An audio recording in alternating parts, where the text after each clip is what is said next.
여러분 안녕하십니까? 인내의 시간이 다시 시작됩니다. 정부가 모레부터 수도권의 사회적 거리 두기를 2단계로 올리기로 했습니다. 이번 고비를 넘지 못하면 유럽이나 미국처럼 대규모 유행으로 갈 수 있다는 판단입니다. 2단계가 되면 가장 큰 변화는 많은 업종의 영업이 제한된다는 겁니다. 자영업자와 소상공인들의 큰 피해가 예상됩니다. 먼저 정부 대책부터 알아보고 이어서 2단계로 달라지는 것들을 구체적으로 살펴보겠습니다. 정동훈 기자가 보도합니다. 오는 24일 화요일 0시를 기해 서울과 경기, 인천 등 수도권에는 거리두기 2단계가 적용됩니다. 병원 등에서 집단 감염 사례가 속출하고 있는 호남권의 거리두기 단계도 1.5단계로 상향됩니다. 강화된 거리두기 단계는 오는 12월 7일까지 2주 동안 적용됩니다. 정부는 수도권에 대해 지난 19일 1.5단계 거리두기가 적용된 뒤 사흘 만에 다시 거리두기를 조기에 2단계로 강화하기로 결정했습니다.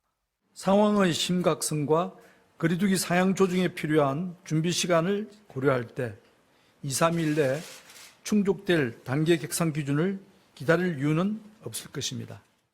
수도권의 최근 일주 동안 하루 평균 확진자는 175.1명, 바로 전주에 비해 2배 이상 늘어나는 폭발적인 증가세를 보이고 있습니다. 지난 금요일부터는 수도권에서만 매일 200명 이상의 확진자가 나오고 있습니다.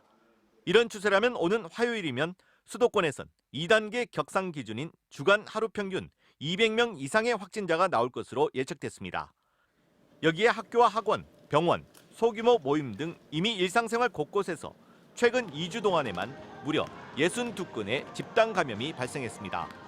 대학 수학능력 시험도 불과 열흘 남짓 남았습니다.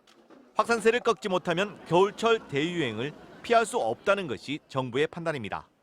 지금 확산세를 꺾지 못한다면 우리 의료와 방역 체계가 감당하기 힘들어질 뿐만 아니라 유럽이나 미국과 같이 통제가 어려운 상태로 빠져들 가능성도 배제할 수 없습니다.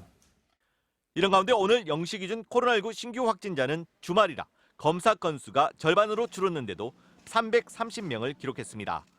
특히 지난 금요일 처음 발생한 서울 노량진 임용 단기학원 관련 확진자도 오늘 낮 기준 76명까지 빠르게 늘어나고 있어 방역당국을 당혹스럽게 하고 있습니다. MBC 뉴스 정동훈입니다.